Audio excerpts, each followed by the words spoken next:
You're listening to Path of Love with David Youngren. To learn more about us, visit pathoflovecenter.com. Hello, I'm Marcus, and welcome back to the Path of Love. We're going to be talking to David about Chapter 6, The Quest of the Ego. In this chapter, there's a lot of great stories in there, so I would encourage everyone out there to, again, pick up this book, Awakening to I Am Love by David Youngren, and follow along with us so you have a better insight on some of the things that David speaks about in this book. Hi, David. How are you doing today? Good, Marcus. I'm doing really good. And for those who do not know, I'm going to let people in on a little bit of a secret here. We actually record this on the Zoom call, and today you have this incredible, beautiful background with nice ocean and these waves and palm trees, and it's absolutely stunningly beautiful. And I know you're heading somewhere warm or some place, some island somewhere. We won't even mention the name, but but anyhow, it's just giving me so much calm. So hopefully I'm able to kind of communicate some of the things from this chapter. But you really have an incredible background today, Marcus. I know my hair is blowing in the wind. And as everyone may be aware, I don't have any hair. So I'm very relaxed right now. Yes. So the quest to the ego, comes after a chapter that we spoke about, focused a lot on the ego and the Garden in Eden and all those types of things. But now we're talking about the quest of the ego. In this chapter, you start out with the ego is a quest. It needs to feel special and stand out among its peers. So how does the ego have to stand out? Like, where's the line blur between standing out or also just being competitive? I am not against competition, and all of that is good fun. What we're talking about is when your sense of identity, the core essence of who you are, when you internally identify with either the ego or your spirit. It's your center of gravity. It doesn't mean that you're not competitive. It doesn't mean that you don't have thoughts when you're in spirit. It just means that your thoughts now have been transformed. You see the world differently. Your center of gravity is rooted in spirit, in consciousness that is aware of your union with all things. So that's the difference. So just to reiterate again what the ego is, the ego basically survives. So the ego, of course, the content of the ego varies from person to person, but in every ego, the same structure operates. In other words, egos, they only really differ on the surface, but deep down, and this is what I'm talking about in this chapter, deep down, they're all the same as far as identification and separation. So we all identify, the ego identifies with content, and content is all those things that has been added onto you as to who you are since childhood. When you were born, your identity was just rooted, your inner sense of self was rooted in I am. In other words, you were just breathing, you were conscious, you were aware of your own presence. But throughout your life, there have been things added onto you. People have described things from the outside has defined who you are. And some of them are deep-rooted issues that have made you feel like I'm not enough. And so the ego seeks to separate itself because the moment that we allowed ourselves to identify with our ego rather than our spirit, what happened then was that now we were no longer aware of the unconditional love that kind of the union that all of us share is this unconditional love. And we were no longer aware of that. And now we began to seek love from outside, which is based on our performance. In order to do that, we need to separate ourselves from others. We need to stand out from others. In other words, we need to be superior. We need to find our niche, so to speak, that we're better than others because it somehow or another makes us feel better about ourselves. But ultimately, that always leads to pain and suffering. It leads to all these heartaches in our life. But it doesn't mean that you cannot be competitive, you cannot have fun, you can do all those different things, but your center of gravity, your very essence of who you are, is not rooted in your abilities and how you stand out in comparison to others.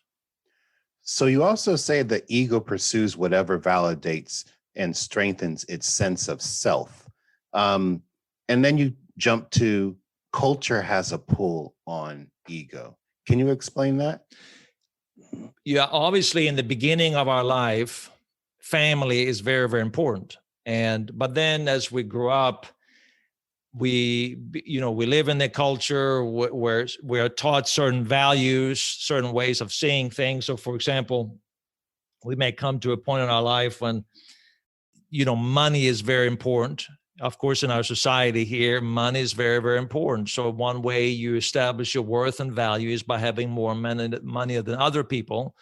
So a way to enhance your sense of self and a way to separate yourself from others, you must have more money than others, or it could be power, or it could be fame. It could be many different things. And all these things shape who we are. In other words, we begin to look for the good. Remember in the knowledge of good and evil, we all have our own unique good that we all strive to be the very best at so that we can separate ourselves from others. So culture in that aspect is not coming from South African culture or from an American culture or from a Canadian culture. Is it culture meaning the what you actually identify with? Culture, I think, actually is very national, and in that, for example, people in United States identify more probably with money as a form of good than a lot of other countries. In a lot of other countries, that's not the case. And you have each nation is unique. A lot of countries are the same. But at the same time, it can depend on so many different things. It can depend on, for example, if you're raised in a very political environment, maybe the ultimate good then is to be some great political figure. Or if you're raised in a religious culture, then maybe a pastor or some other religious leader is the ultimate good that we all pursue. It all depends on the type of environment we live in. So nation has something to do with it, but also race has something to do with it, but also our family or the kind of environment we're in all have something to do with what we consider the ultimate good and how we want to be able to stand out in the eyes of others. Okay, and you say when our sense of identity is based on our ego's achievement and success or lack thereof, it moves us further away from awareness of the unconditional love that holds us all together.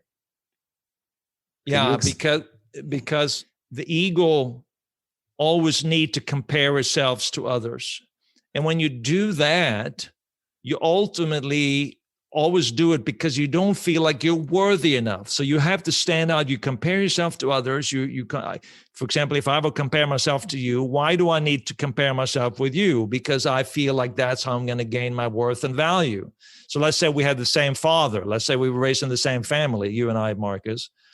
And so I would then so if I wanted to have the approval and the love of my father, subconsciously, maybe not consciously, I would never think this way, but subconsciously, I would feel like I have to prove my worth, that I am somehow or another standing out in my father's eyes in comparison to you. So I would have to find my own field of interest, what I am good at, to do that.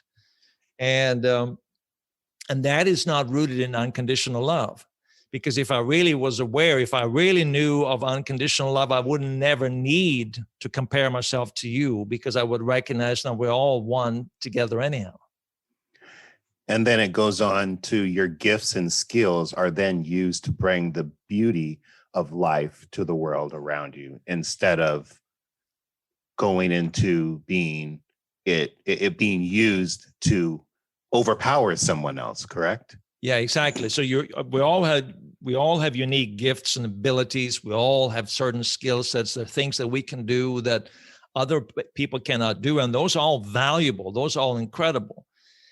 But when we operate them out of a sense of ego to prove ourselves that we need to stand out to be the best, it will always lead to suffering. But if we operate those gifts through an awareness of our spirit within, it always is about helping others and bringing who you are, this sense of love and consciousness in a way that benefits not just yourself, but benefits all people. So the chapter 6 is called The Quest of the Ego. And you start to title some of the portions in there, basically the some of the titles that represent where ego can hide and can linger in people's lives. So let's go in that Indiana Jones quest that you have stated right there. Like identifying the physical appearance, identifying with physical appearance. You spoke in there about people who are really focused on their physical appearance. In today's day and age, that is just about everybody now. I mean, you see that on social media everywhere. How does ego creep into that? And maybe it started, but we're living in an age when we're told we're beautiful, and we always, a lot of people are complimented. So if you kind of always hear that you are beautiful, you're strong, you're this and that, or if you hear that you're not, then you may, let's say you're not very strong, then there may be something within you that says, oh, I need to prove myself. I'm going to work out until everybody see how strong I am, or I want to change my look so that the people will see how beautiful I am. So it all goes to the ego. The ego needs to stand out, to feel special, to be superior to others. So in the case of our looks become a very, very important thing. I tell a story in there about, I met one time that I was, here in California, in Southern California, it doesn't get very cold.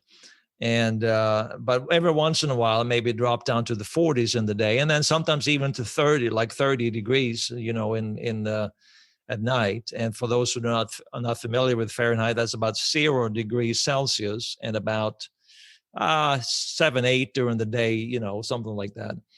And so it's cold for us, very, very cold for us. And I remember one time, I get bundled up like crazy. I go for a walk every day and I get put on clothes, I put on a ton of different clothes if it's really cold. Because the reason I moved here was because of the weather, right?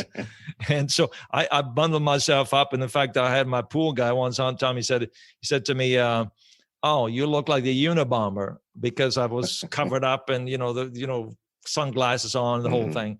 And so one time I remember going for a walk and I saw this guy running and he had only shorts on and it was freezing cold outside. And I look at him and I'm noticing he's very muscular. He's very built, And of course, all the cars are driving by and everybody's looking at him. They're not looking at me bundled up. They're looking at him with all these massive muscles.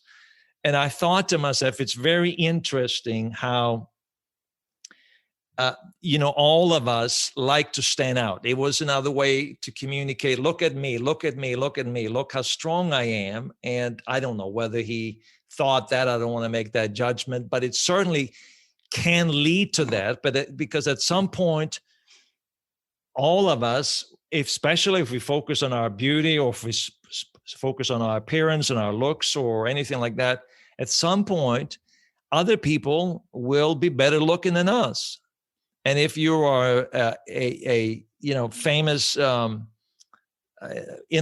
on Instagram or TikTok, anything like that, at some point, someone else would come along who is a younger version of you. And how do you feel then? If your sense of identity is rooted in your looks, then you will go through all this heartache and internal struggle and anxiety and worry. And you try to figure out, how can I make myself look younger again? Because your sense of identity is rooted in the way you appear.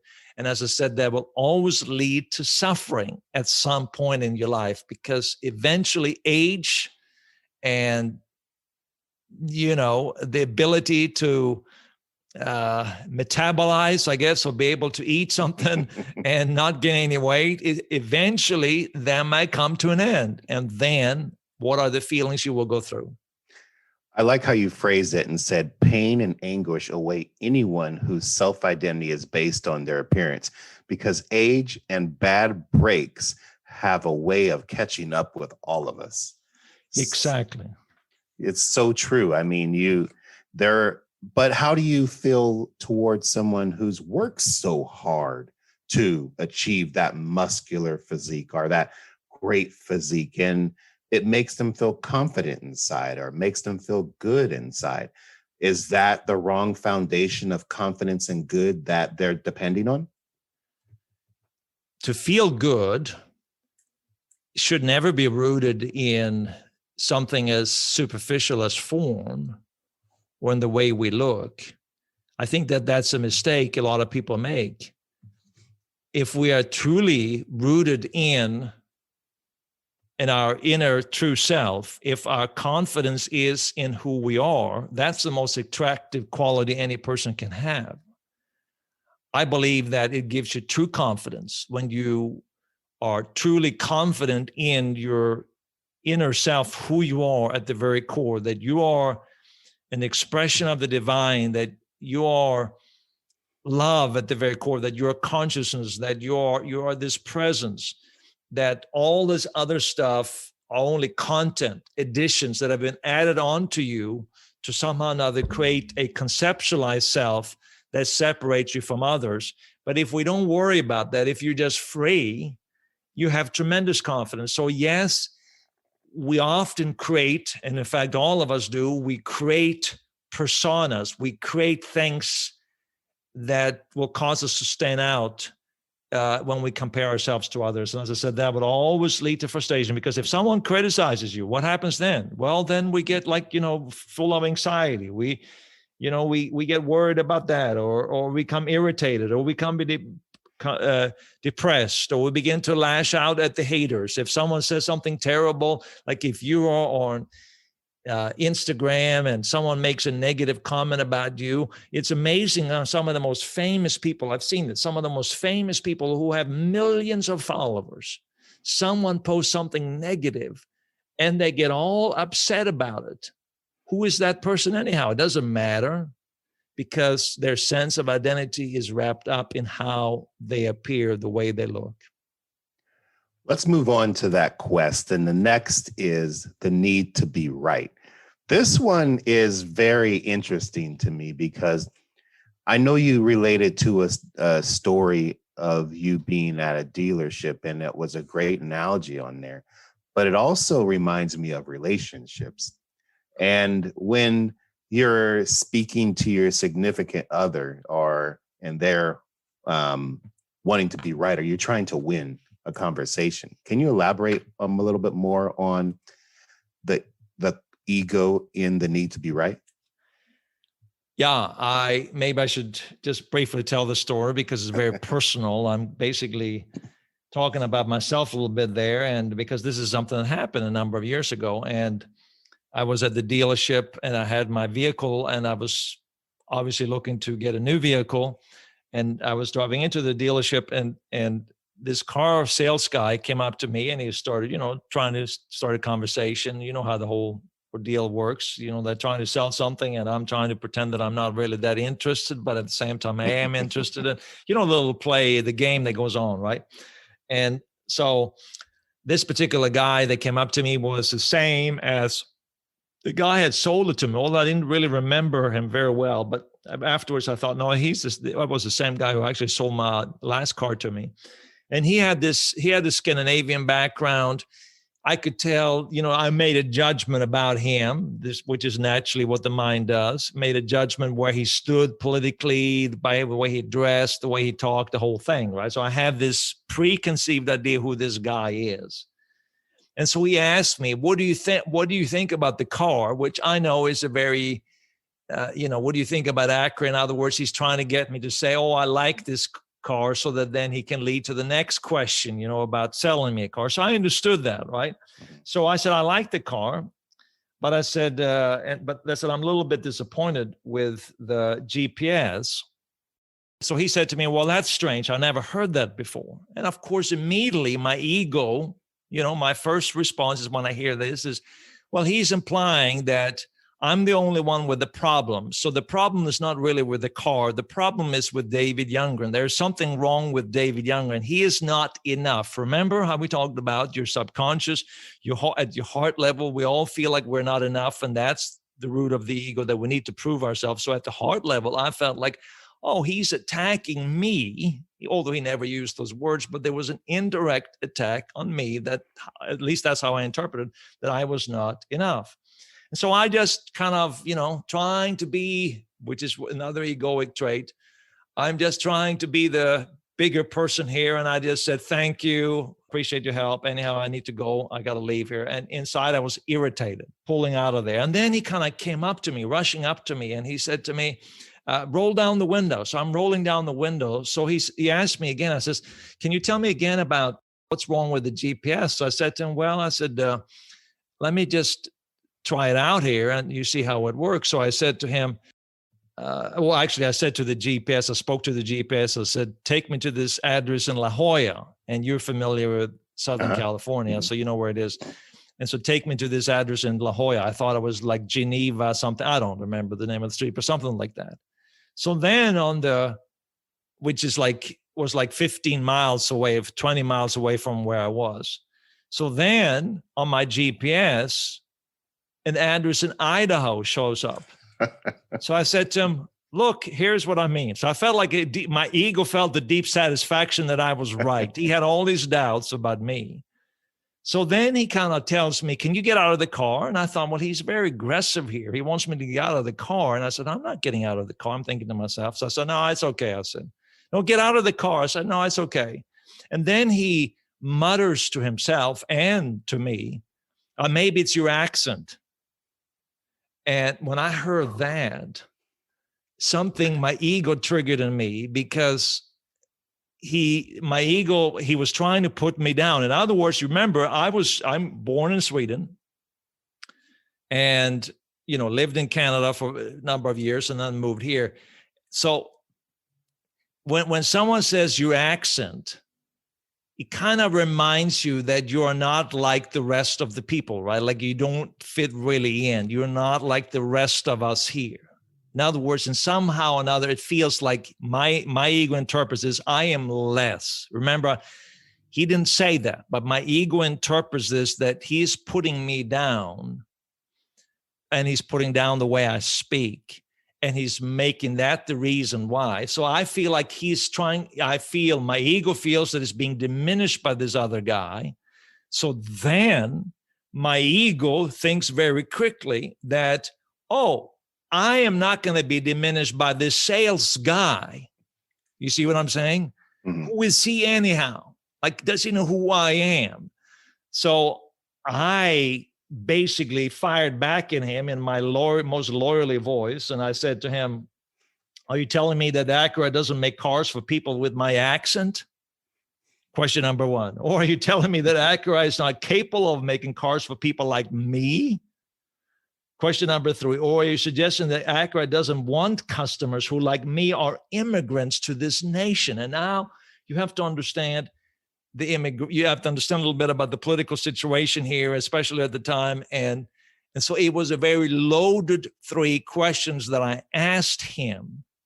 And I felt good. What was happening? Well, I had felt diminished by what he said. So I had to kind of reverse my ego's own sense of self, how I felt about me. I had to win. I had to prove my worth, that I was closer to the good of what I consider good than he was. In other words, I was smarter than he was. I could argue better than he could. And I had to make him into some kind of a heartless person who didn't care about people like me. And so by those 3 questions, I felt like I had won. And then I said, well, anyhow, I have to leave. I'm sorry, kind of thing. And And I kind of then drove off. And as I'm driving away, I am so filled with anger toward this guy. And at the same time, I'm feeling all this guilt. Like, I don't know if you ever felt that, Marcus. You have like both feelings, anger and guilt at the same time. You're angry with the guy, and then you're feeling guilty because deep down you know that this is not who you are. And so then about a minute later, it just like dawned on me, I cannot believe this. That was my ego manifesting in full bloom, like it was fully bloomed. It was right out there. In other words, I had to make him my enemy because he did not accept me. My ego interpreted that he had made me, that he somehow or another thought less of me. And so I had to make him less so that I could feel better about myself. So you say whenever we are in a conversation with someone, there's a subliminal communication happening in concurrence with our verbal exchange. Our conscious mind operates at a much slower rate than with the subconscious. So it leads me to this question. And have you ever been in a conversation with a significant other and used these words? That's not what I said. Those words, that's not what I said. I know everyone's probably said, that's not what I said, but someone's interpretation of what you said or their ego, like you're stating, creates an underlying meaning to what you're actually saying. Is that part of what you're describing in here? Yes, but sometimes it's also true that the person actually, there is an underlying message implied in what is being said, but also you have to realize that with the lens of I'm not enough, the egoic lens that we see the world, we interpret it as an offense against us, as a criticism of ourselves. It's a criticism of who we think ourselves to be, who we consider ourselves to be, who we believe ourselves to be. We feel like someone is actually putting us down. And so even when I say, well, it's not what I said, they felt threatened somehow or another. They felt less. They're made to feel less loved. So it's two egoic conversations, or people with egoic situations trying to battle something out, which is going to lead into something that is not good for anyone. Exactly. And that's why I said the egoic mind is the cause of all suffering. It causes all the suffering and pain and 3 days of not talking to one another, Exactly. And then you state, to validate my sense of identity, I need it to be right, and I need my opponent to be wrong. What purpose did that achieve? So when you became aware, you noticed that this didn't get us anywhere. No, it became like for hours and hours afterwards, this is what I thought about. And so, and that was probably good. It could have been days and days that people relive this and kind of relive this situation over and over and over again in their minds and their heads. It's like a narrative that goes on and on and on. And now you start trying to create more out of that story. It becomes like this huge story in your mind, right? It completely makes you unaware of your true essence, your true self. It said, when multiplied, these incidents form unconscious programming that can lead to all kinds of anxiety and even sickness. Can you elaborate on that? When you have a lot of these incidents in your life, it creates a lot of stress in your cells. And that leads to your cells being programmed with this stressful energy. It's a very negative energy. And eventually that might lead to sickness. That might lead to cancer. That may lead to all kinds of problems. It can lead to premature death in so many people's lives because they are so unaware of their truest and deeper self and so imprisoned by their thoughts, these egoic thoughts, that they are not able to live in a sense of freedom. And ultimately that leads to all kinds of problems. But the good news is that you can be free from it. And you're free from it by, as you say, these cellular memories that have forgotten how to be healthy can be manipulated and returned to a state of peace. How does that happen?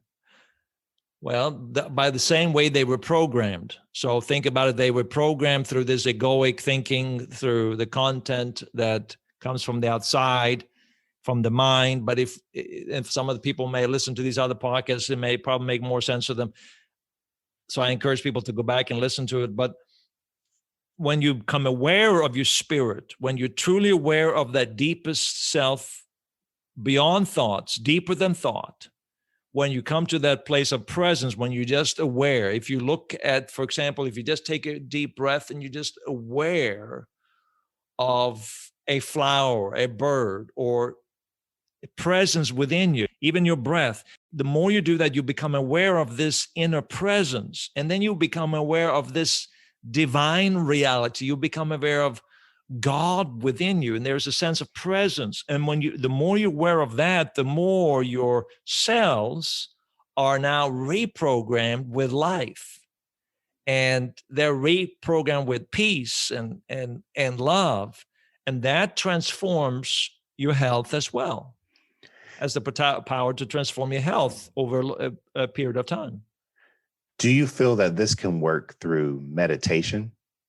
Absolutely. If you know my story, and of course you know my story, Marcus, but for those people who heard my story, you know that I had tremendous cluster headaches for a long period of time, and it was through meditation I was healed from those cluster headaches.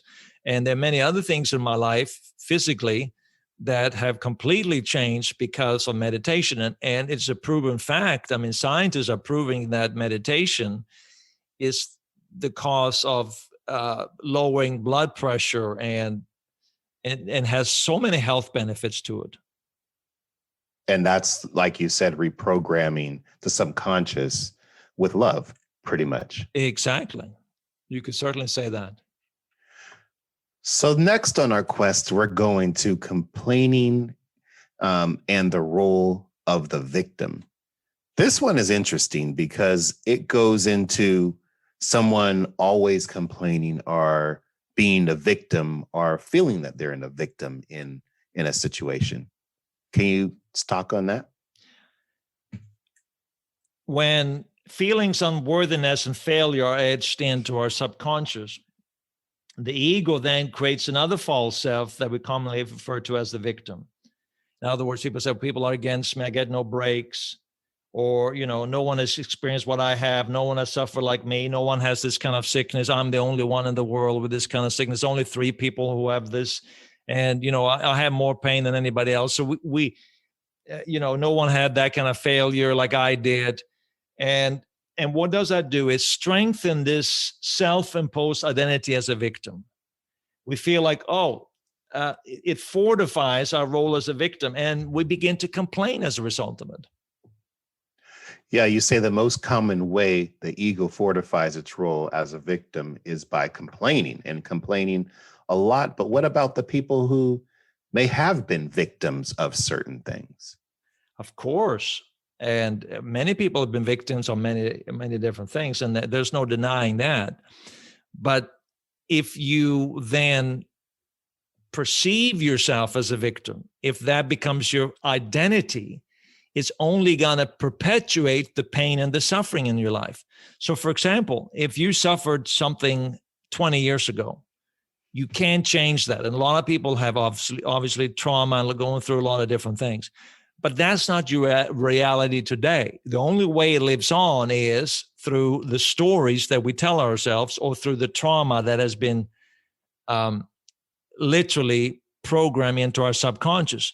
And so what I'm saying is to continue in this narrative of being a victim does not necessarily lead to freedom and make you feel like, there's a reason why I am like this. There's a reason why I'm struggling. There's a reason why I have no success. There's a reason why I don't have any money. There's a reason for all these different things. Yeah, there is. But it doesn't make you free from the pain and the suffering. It only intensifies the pain and the suffering. You went into speaking about a story about pizza, a cold pizza that was delivered to you at your table, and how you interacted with the waiter? Well, it wasn't so much my own story. I was just using a story as a general story to give an example. So, but it probably something similar probably has happened to me, although I don't know sure about exactly that story right there. But you see, whenever we complain, really what I'm talking about is complaining. Complaining is a way where we can diminish others and make ourselves rise, right? Remember, if you think of this continuum of good and evil, if you think of this field of good and evil, and on one side is good and the other side is evil, remember all our internal dialogue is about being good. And in order to be good, we have to put other people down. So complaining is a way to make other people bad. And it's another way to make yourself, to enhance your sense of self, to be superior to others. And so in the case of the pizza, for example, let's say, and I use this as an example, let's say you're sitting in a restaurant with your friends and you all order pizza. And your pizza arrives and everyone else's pizza arrives, but your pizza arrives last and you waited like a long time for that pizza. And you notice when you compare to the other people that your pizza has less ingredients, has less cheese, is cold. And so how does the ego interpret that? Oh, they think less of me. There's something, and so whatever you identify with, so for example, if you identify with your, you don't feel very good looking, it could be, well, I'm not very good looking, or I'm this. It can even be like a race thing. I mean, that could also be it. It could be all kinds of things. It could be religious things. It could be anything. You feel a sense of, oh, they think less of me, and that's the reason why. And immediately, what do? Then we have to counterattack them. We have to put them in their place because they have diminished our sense of self, or they have made us feel less about ourselves. So now the ego then has to make them feel less about themselves. We have to reverse the loss into a victory. So what do? We attack them back and say, we were wrong, we were mistreated. And so now that complaining about being served this terrible pizza is the ego's attempt to regain its worth by establishing the lack of worth in the other. So, you may say something like, this is the second time I've been served cold pizza at this restaurant. Why would you bring me a cold pizza with so little cheese on it? All the other people, look at them. They got theirs earlier than mine. This is terrible service. I don't deserve to be treated this way. I demand that you make me a new pizza, and I'm not going to pay for it. Something like that. But how do you discuss something you're not happy with, and not become the victim or make someone else the victim? Well, yeah, you bring up an interesting point, because the others, so you say, well, what are you supposed to do then? Say nothing? No, I didn't say that, because then you revert back to another role. The ego feels like, okay, I've been victimized again. And then you relive this story in your mind. Okay, yeah, this is, I'm not going to say anything because I'm bigger than that. And that's another way the ego then seeks to enhance itself. So the best way to deal with this situation is to state what has happened. Say, I noticed that my pizza is cold. You can lower your voice. You can say, I noticed my pizza is cold. Is there any possible way you could reheat this for me? But you don't have to make a judgment about the waiter. You don't have to make a judgment about the restaurant. You don't have to make a judgment or any form of fashion. You can just say, this is what I like to have done. And, and I think that's very, very important, because someone asked me, well, what do you do? Like, for example, if you've been a victim of abuse, what do you do then? Are you not supposed to complain about that? Of course you talk about it, but you don't create a story that's going to hook you for the next 30 years and keep you trapped in that in that egoic pattern where the guy that abused you is now controlling your life, and he's living in your brain for the next 30 years. You report someone like that and you move on. And, but of course you say, how do you do that? And that's what the book, of course, is about. You said, but when you also stated when you remain in gratitude, you refuse to give in to the ego victimization. Um, it's there that you will experience inner and contagious happiness that paves the way for good things to happen. So, is that saying the way that you described with the whole, okay, my pizza is a little bit cold.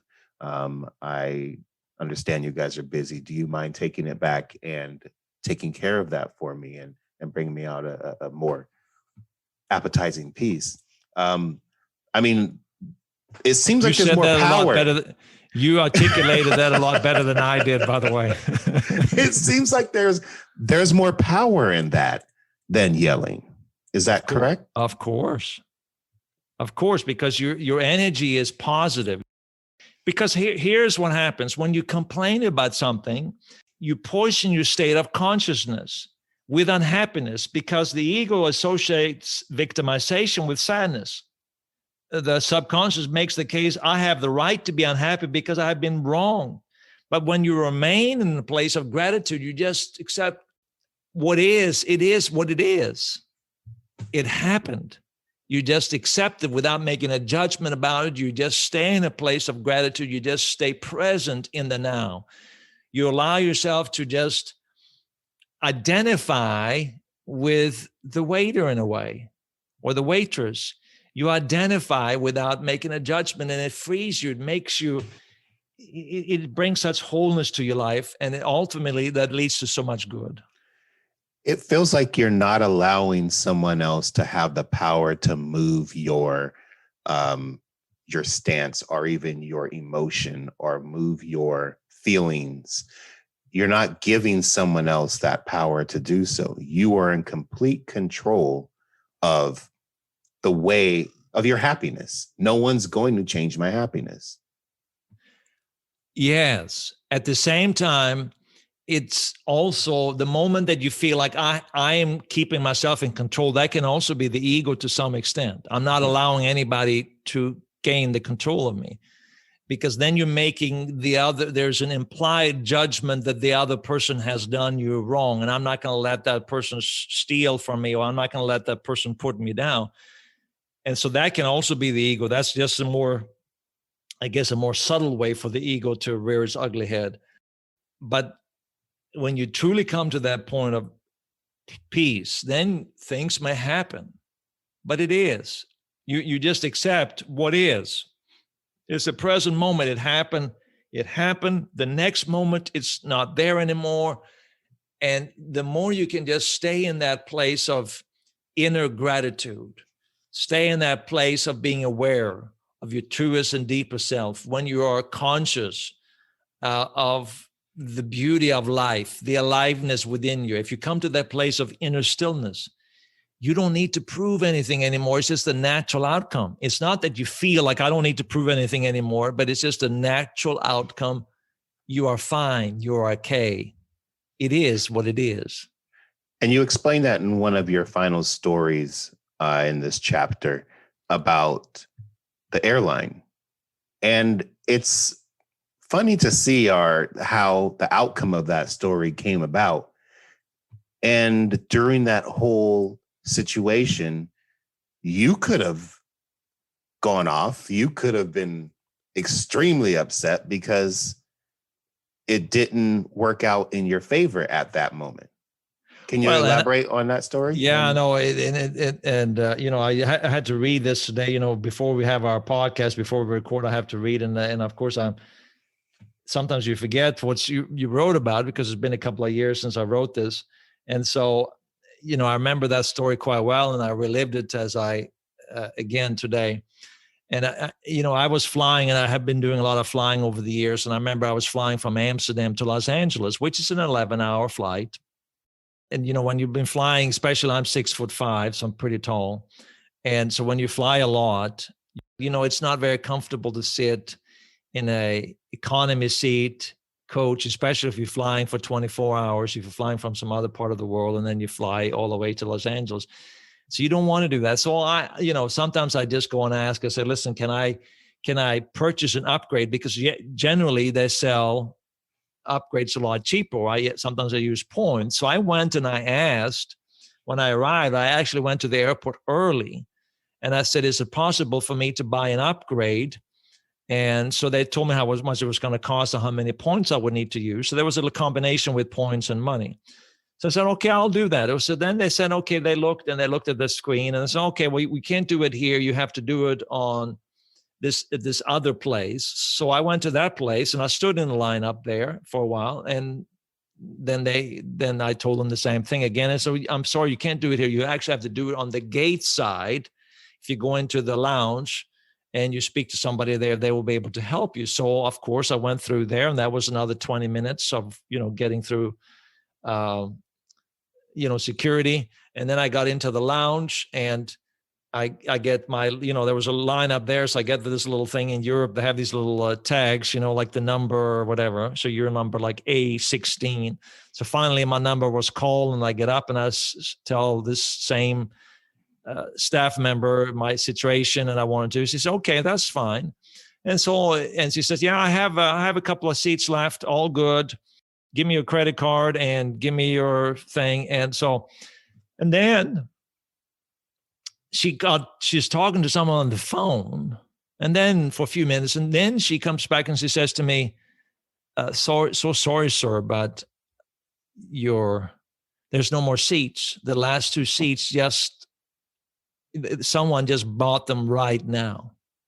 Now, in my mind, I'm thinking, well, if they would have helped me an hour ago, or if you would have helped me before you got on that phone, or if this would have happened, I would have had my upgrade to sit or lay down on a bed for 11 hours rather than sit with my 6'5" frame tucked in some kind of terrible seat.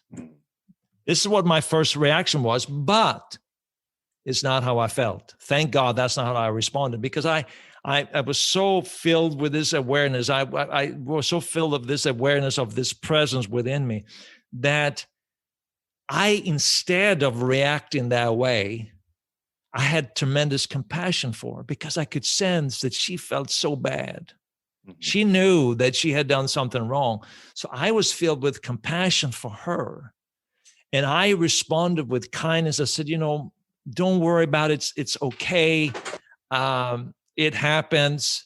I'm fine. No worries. And she apologized to me over and over again. She said, but yeah, I'm terribly sorry. I said, don't worry about it. It's okay. And I had this calm because I realized that, yeah, I may be tucked into a seat, but my happiness does not depend upon where I sit, which is the mistake so many people do.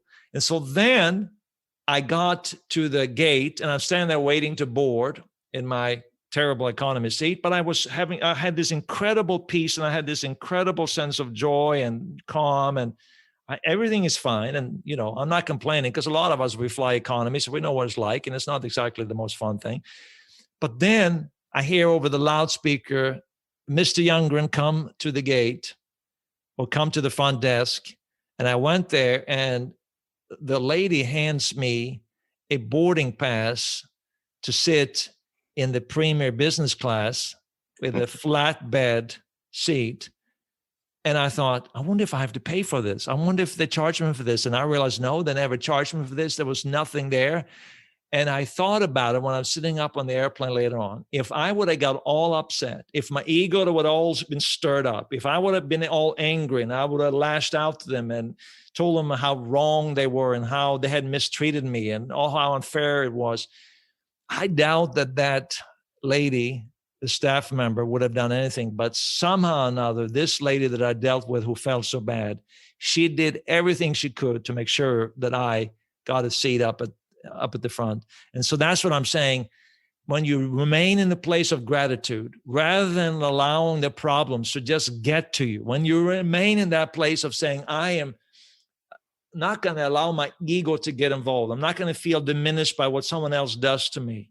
I'm just going to remain in that place of peace and grace, because I'm rooted. My sense of self is not rooted in content. My sense of self is rooted in who I am, my eternal spirit, my oneness with God. things just work out for themselves somehow or another. And if things don't work out necessarily all the time, you still have the peace in the midst of the turmoil. And that's what I got out of that is you still kept your peace and you still kept your happiness and your gratitude. You even thanked the person for trying, and it's a powerful thing to someone else when someone still treats you well, even though the situation is bad. Exactly.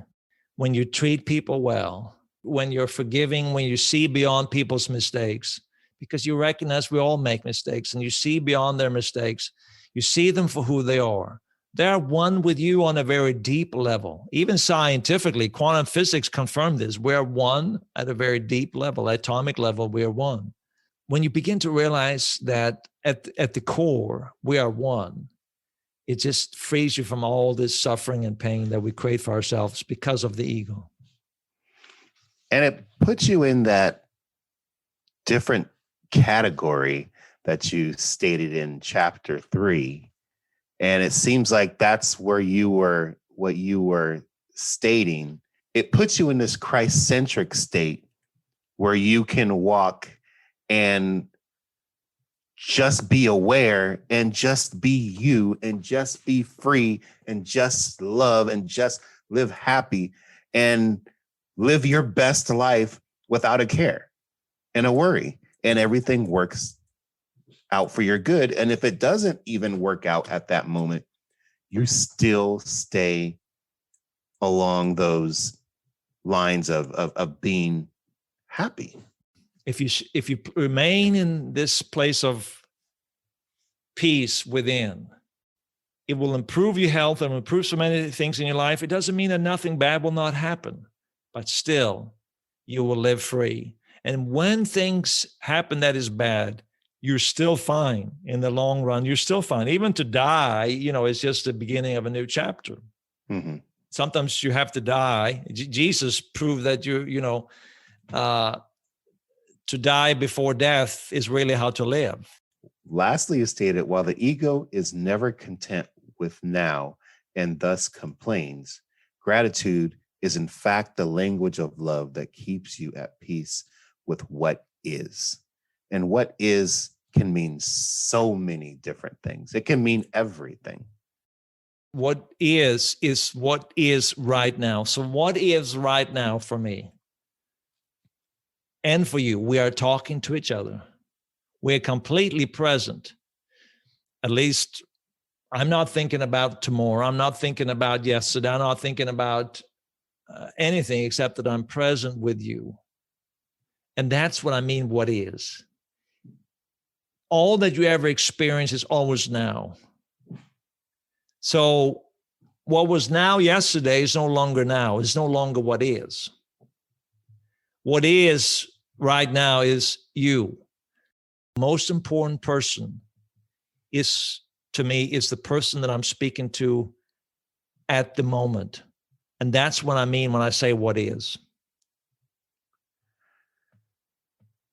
Well, you really took us on that quest today and that journey of ego and different places where it may hide in people's everyday lives, relationships, and acts as they go about their days. I really like the way that you explained it and, defined it for other people to really put it in their personal lives and really see how they can change things within themselves or even identify things that are within themselves. Well, thank you. Thanks for listening to today's podcast of Path of Love with David Youngren. This podcast is produced by the Path of Love Center, thanks to the generosity of our donors. If you enjoyed this podcast, consider rating it, writing a review, and sharing it with a friend. Together, we can grow an inclusive community around the transformational work of love.